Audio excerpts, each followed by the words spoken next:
হরে কৃষ্ণ কৃষ্ণ কৃষ্ণ হরে হরে, হরে রাম রাম রাম হরে হরে। নমস্কার বন্ধুরা, সুখের চাবি চ্যানেলে আপনাদের সকলকে জানাই স্বাগত। আমি আশা করি আপনারা সকলে ভগবান বা ঈশ্বরের কৃপায় ভালোই আছেন, সুস্থ আছেন। বন্ধুরা, আপনারা যদি লাইভে কিছু শিখতে চান বা জানতে চান তাহলে চ্যানেলটি সাবস্ক্রাইব অবশ্যই করুন। বন্ধুরা, যদি আপনারা মা লক্ষ্মীর আশীর্বাদ এবং তার সাথে সাথে যদি প্রচুর অর্থের মালিক হয়ে উঠতে চান তাহলে মঙ্গলবার পৌষ সংক্রান্তির দিন বিনা খরচে বাড়ির প্রবেশদ্বারে ঝুলিয়ে রাখুন এই একটি জিনিস। বেশিরভাগ মানুষই এটি জানেন না, আর যারা জানেন তারাই হয় কোটিপতি, আর যারা জানেন না তারা সারা জীবন গরিব থেকে যায়। বন্ধুরা, প্রত্যেক বাড়িরই একটি প্রবেশ দ্বার থাকে, আর সেই মেন দরজাটা কি রকম হওয়া দরকার? যদি প্রত্যেক বাড়ির মেন দরজা অর্থাৎ প্রধান দরজা যদি ঠিকঠাক থাকে তাহলে অবশ্যই সেই গৃহেতে দেবদেবীর আগমন ঘটে থাকে। এ কথা সত্য যে বাড়ির মেন দরজা এটুকুই ইঙ্গিত দেয় সেই বাড়িতে কি রকমের লোক বসবাস করেন এবং সেই গৃহের ভেতরের পরিবেশটা কি রকম রূপ থাকে। যদি সত্যি সত্যিই একটি দেবদেবীর প্রভাব দেখতে চান কিংবা তাদের শক্তি যদি নিজের চোখে দেখতে চান তাহলে এমন কিছু জিনিস আছে যেগুলো মেন দরজা অর্থাৎ প্রধান দরজার সামনে এবং বাড়ির মধ্যে রাখা উচিত।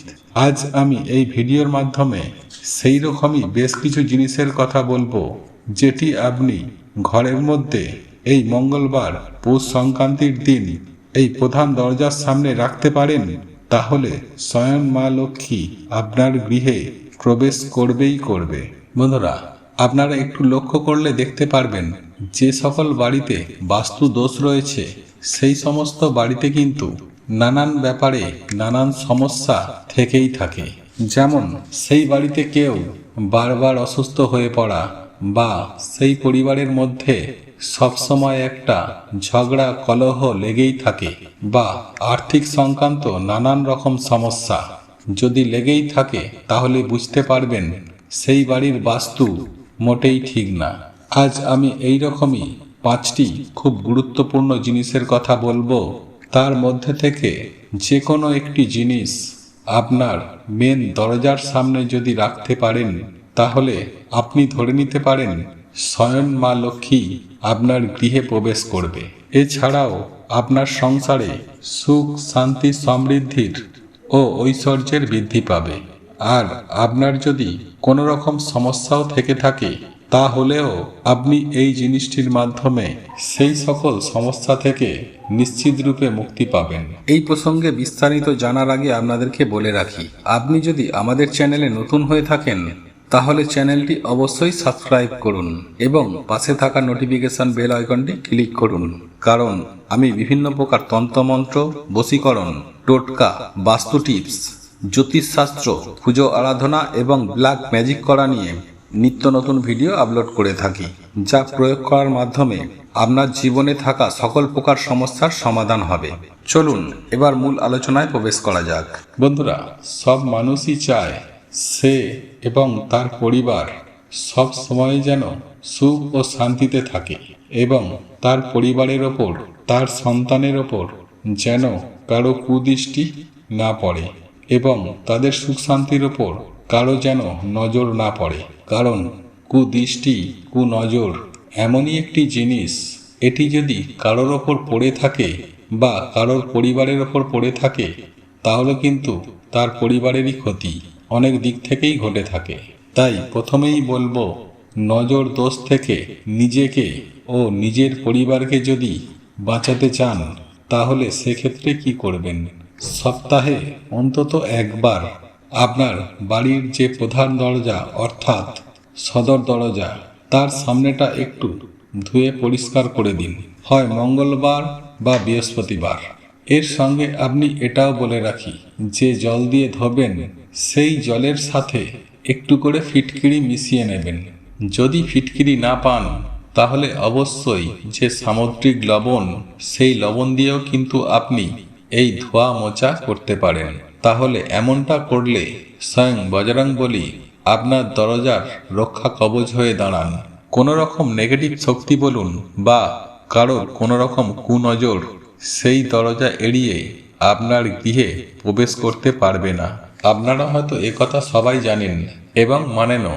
যেখানে স্বয়ং বজরংবলী রক্ষাকর্তা হয়ে থাকেন, সেখানে কখনোই কোনো ভূত পেত, কোনো অশুভ শক্তির প্রবেশ করা তো দূরের কথা, তার ধারের কাছেও থাকে না।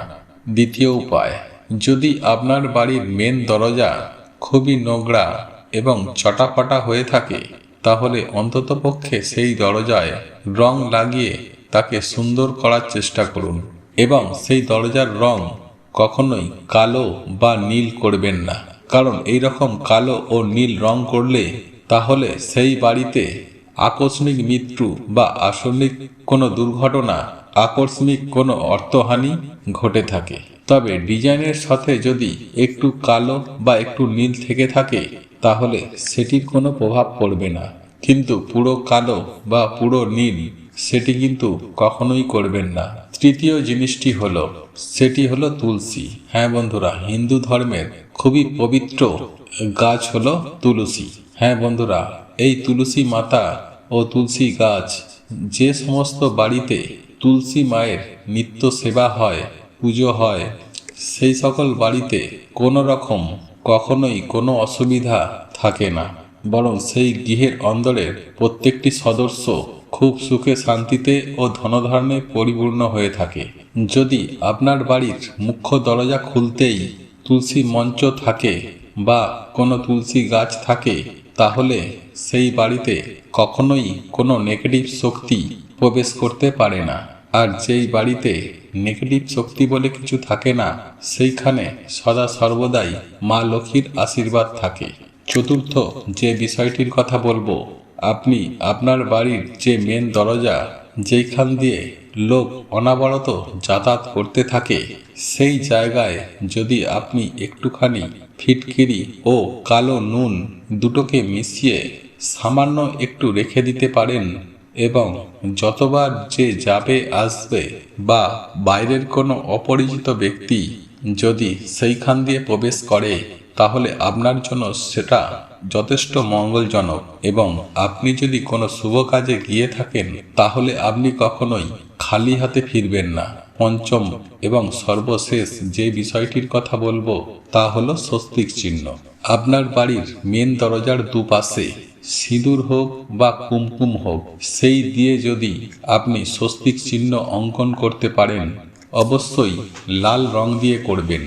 লাল রং হলো আমাদের হিন্দু ধর্মের পবিত্রতা ও শুদ্ধতার প্রতীক এবং এই লাল রঙই আমাদের শুভতা প্রদান করে থাকে। তাই অতি অবশ্যই এই লাল রং দিয়েই স্বস্তিক চিহ্ন অঙ্কন করবেন।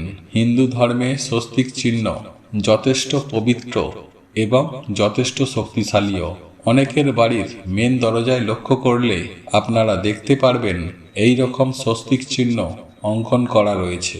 তারাই এই স্বস্তিক চিহ্নের মাহাত্ম্য বোঝে। তাই বাড়ির চারপাশে কিন্তু স্বস্তিক চিহ্ন জ্বলজ্বল করছে। যদি আপনার মেন দরজার ওপর দিকে স্বস্তিক চিহ্ন বানানোর মতো জায়গা থাকে, তাহলে আপনি একটিই বানাতে পারেন। আর যদি জায়গা না থাকে, তাহলে আপনি মেন দরজার দুপাশে বানাতে পারেন। যদি এমনটা করেন, তাহলে আপনি অখণ্ড সৌভাগ্যের অধিকারী হবেন। আপনার গৃহস্থের অন্দরে কখনোই কোনো রকম অশুভ শক্তি প্রবেশ করতে পারবে না এবং পরিবারের কারোর ওপর কোনো রকম কুনজরও পড়ে না। বাজারে যে স্বস্তিক চিহ্ন কিনতে পাওয়া যায়, আপনারা সেইগুলিও লাগাতে পারেন, কিন্তু তার থেকে ভালো হবে ঠাকুরের স্থান থেকে একটু সিঁদুর নিয়ে তার সাথে একটু চন্দন মিশিয়ে এবং প্রয়োজন মতো একটু কুমকুম মিশিয়ে নিয়ে যদি সেই দিয়ে আপনি আপনার দরজায় দুপাশে বা মাথায় স্বস্তিক চিহ্ন অঙ্কন করতে পারেন, তাহলে সেটা আপনার জন্য যথেষ্ট মঙ্গলজনক ও শুভ বলেই মনে করা হয়। বন্ধুরা, যদি আপনার বাড়িতে ছোট কোনো কন্যা থাকে আর সে যদি এই চিহ্ন বানাতে পারে, তাহলে কিন্তু আরো বেশি ভালো সুফল আপনি পেয়ে থাকবেন। আর যদি সেই কন্যার বয়স 8 থেকে 10 বছরের মধ্যে হয়ে থাকে, তাহলে কিন্তু আরো ভালো। কারণ শাস্ত্র মতে এইরূপ বয়সের কন্যাকে মা লক্ষ্মীর স্বরূপ বলেই মনে করা হয়। এবং আমি সবশেষেই একটা কথাই বলবো, যদি আপনারা মা লক্ষ্মীর আশীর্বাদ এবং তার সাথে সাথে যদি প্রচুর অর্থের মালিক হয়ে উঠতে চান, তাহলে একটি ছোট্ট ঘণ্টি কিনে আপনি আপনার বাড়ির মেন দরজার সামনে সেটিকে ঝুলিয়ে রাখতে পারেন। যখনই আপনি আপনার বাড়ির দরজা খুলবেন বা যখনই কেউ প্রবেশ করবে, যেন ওই ঘণ্টিটা নিজে থেকেই বেজে ওঠে, সেই রকমভাবেই ঘণ্টিটাকে লাগান। বন্ধুরা, এই ভিডিওটি যদি আপনাদের পছন্দ হয়ে থাকে তাহলে ভিডিওটি লাইক করুন, কমেন্ট করুন এবং বন্ধুদের সাথে শেয়ার অবশ্যই করুন। মনে রাখবেন, আপনার একটি শেয়ার অনেক মানুষকে উপকৃত করতে পারে।